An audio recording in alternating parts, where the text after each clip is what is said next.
Hey everybody, Greg Boswell here. I want to thank you for joining me on my video. I'd like to give you some food for thought today. I like word origins. They fascinate me. I spend a lot of time looking them up, reading about them, and one of my favorites is why we say we don't want to upset the apple cart. Well, why would we say that? What's the context in which we would say that? Well, what we usually mean is I'd rather leave something unsaid or undone than to deal with that person because they get upset too easy. They become angry, nervous.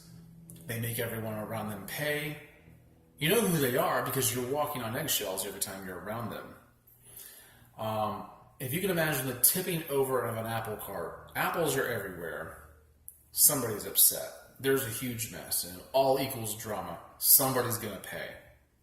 Well, here's what the phrase means. The apple is symbolic of the fruit of sin which Adam partook of in the garden and was consequently banished. And he was made to carry around this fruit inside of him for the rest of his life, which is where we get Adam's apple.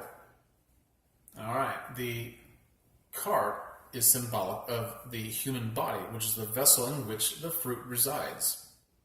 So when we say we are tipping over the apple cart, we're not tipping over one apple, two apples, three apples. We're talking about the whole entire cart. Do you know people like that? That when they become unraveled, everything comes out. It's a huge mess. What we're saying is we are upsetting the entire person when we upset the apple cart. And that's not fun. That's really not fun at all. There are several reasons that people give for being this upset, if you could ever get them to be honest, which usually you can't, but they'll say things like, well, I get this upset because I care. Don't you see how much I care? And they're actually very proud of it. You know, politicians do this, protesters do this, people who are thin-skinned and feel violated at every turn, they do this. You see this with people on social media. I don't do Twitter, I'm sure it's on there, but even on Facebook, you'll have people say, well, I let this person know how it was. I confronted that person, and I gave him what for, and let me tell you something, nobody really likes those kind of people. We let them think that we like them. We chuckle along with them. But nobody really wants to rub shoulders with them for very long at all. So how strong are you? How strong of a person are you? The level of ease or difficulty with which you get upset is pretty much a direct correlation to how strong you are emotionally.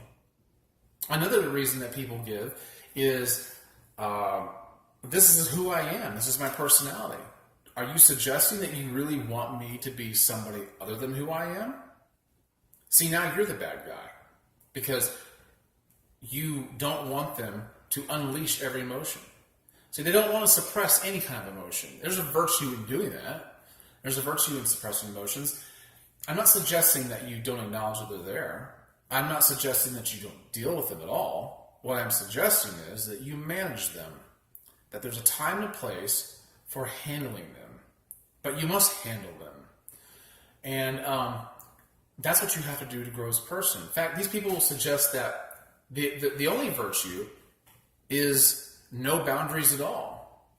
Here's the problem with that way of thinking, is that you cannot be the best you that you can be unless you try and test yourself all throughout your whole entire life. They're offended that we would think that they should change. Should people change at all? Should people change at all? That's a great question. Should we ever ask anybody to be something other than what they are? Well, as a matter of fact, yes. It's called evolving as a human being. It's called becoming a better person. You know, I hope that I'm a different person now than I was 20 years ago. I really do.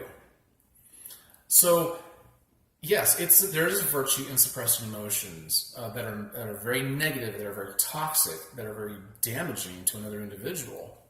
So ask yourself, how strong am I?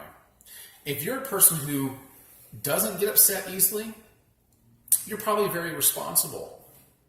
You care about what people think. and you're probably influential. You know, you take accountability. The people who get upset very easy, they are quick to shift blame, because after all, it's not their fault they're upset. They're very quick to shift blame. They don't adapt well to anything in life. They'll usually find themselves alone at some point. They might think they have friends, but you notice that there's not a real tight closeness with anybody because nobody can really trust them. So ask yourself, where do I stand in the spectrum of things?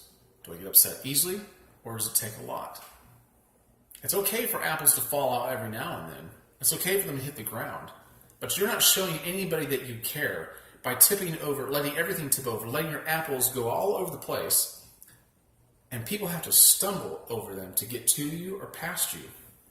That's not caring. That's not virtue. Give it some thought. I appreciate any remarks that you might have. You can disagree with me if you like. I don't mind responding. Leave your comments below. Like this channel if you would, please, and subscribe.